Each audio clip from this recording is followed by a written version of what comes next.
Dragon Ball FighterZ is coming out for PlayStation 4, Xbox One, and the PC, but so far, there are no plans for crossplay. And if you can't play with people from other platforms, that means you're limited to the people on your own platform, making the platform you buy this game for matter even more. I should start this video by saying that I'm not gonna make the choice for you. I'm not gonna tell you what's the best platform to buy Dragon Ball FighterZ for. That choice must be yours, but I am going to help you make that choice by providing you with some extra info. But ultimately, you gotta make the choice, man. My name is Globku, and let's get down to it. Dragon Ball FighterZ. Which platform should I buy? Alright, so my first piece of advice is buy the game for the platform where your friends are. If you have friends who are gonna play this game, then buy it on the same platform as theirs. Even bad games become tolerable when you play them with friends. And good games become even better. So forget all about the arguments we're about to lay down on this video, because if you have friends who are playing this game on a specific platform, that's a better argument than any that I'm gonna give to you for the rest of this video. Alright, so first up, let's build a case for the PC. If the previous game by Arc Systems is any indication, that the PC is going to be the best game as far as input lag goes, and of course visual effects and optimization as well. Guilty Gear's input lag goes down as far as 1 frame on the PC, and that's incredibly impressive if you're a hardcore player who needs that level of netcode because you're on such a high competitive level. Then the PC will probably be the best match for you. If on the other hand you want this game to look as good as it can, then again the PC will probably be the best platform for you,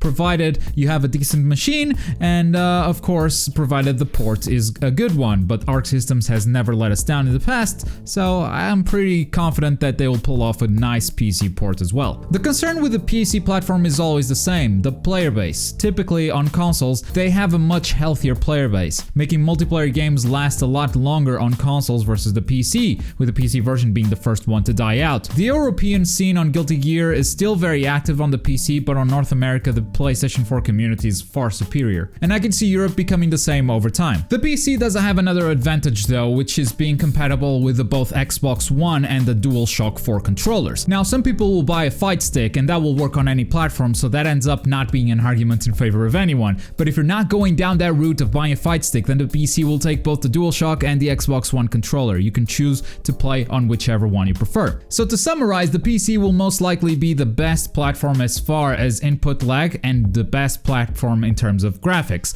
provided the port doesn't suck. If everyone played on the PC, that would be perfect, but I fear for the longevity of the player base. So next, let's talk about the PlayStation 4, which is kind of the opposite argument here. Now personally, in terms of controllers, I prefer the DualShock for fighting games, purely because of the D-pad. I really can't handle the D-pad on the Xbox One controller, but that's a personal preference, of course. Despite your personal preference, I just want you guys to remember this is the controller you're gonna be using depending on the platform you buy, and you're stuck with it unless you go the fight stick route, of course. Now the PlayStation 4 has shown the most healthy online community for pretty much every online game this console generation, and there's no reason why Dragon Ball FighterZ should be any different. So at the cost of a little input lag and graphics, you'll probably get a game that will be active for a longer period of time. You'll probably also get a more casual community, since the PlayStation 4 is the most popular console of this generation. Most of the players are already playing there, meaning most of the Dragon Ball fans are already there. So if this game seems scary because the fighting game community is latching onto it so strongly, you'll probably be safer on the PlayStation 4. Not to say there won't be any professionals playing on the PlayStation 4, but there will definitely be a lot more casuals, people that will be coming out of Dragon Ball Xenoverse 2 or even Naruto Storm 4. So to summarize, the PlayStation 4 will probably have the bigger player base, and personally it has the best controller, but that's just me. And finally, let's build a case for the Xbox One. Now this is gonna be the hardest case to build because the Xbox One X isn't out yet, and even though Arc Systems has promised some Xbox One X enhancements, we don't know what those enhancements are yet. We don't even know if they are exclusive to the Xbox One X or if they'll be present on the PlayStation 4 Pro or even the PC. But the game is being marketed with the Xbox One as the main console for this game, so the case for Xbox One is yet to be built, depending on the deal they've made with Bandai Namco. Is the Xbox One just the official console to be used on tournaments and such? Well, if that's the case, that only matters to you if you're planning on attending such tournaments. However, if it means exclusive content, then we'll have to wait and see what that exclusive content is to know if we care about that. If it's an exclusive skin, I can probably pass up on that, but if it's an exclusive character, then I might have to consider the Xbox One, though at that point I'm definitely buying a fight stick because there's no way I'm gonna play with this. So to summarize, we have to wait and see what the deal between Bandai Namco and Microsoft is to know if we want this game on Xbox or not. But I will say that the game will probably have the best graphics on the Xbox One X compared to the PlayStation 4 Pro. Compared to the PC, I'm not really sure, but this is another reason why you don't pre-order games. You wait to see what the full deal is, and if you want to pre-order, why not just do it on the day before release? No need to do it months in advance.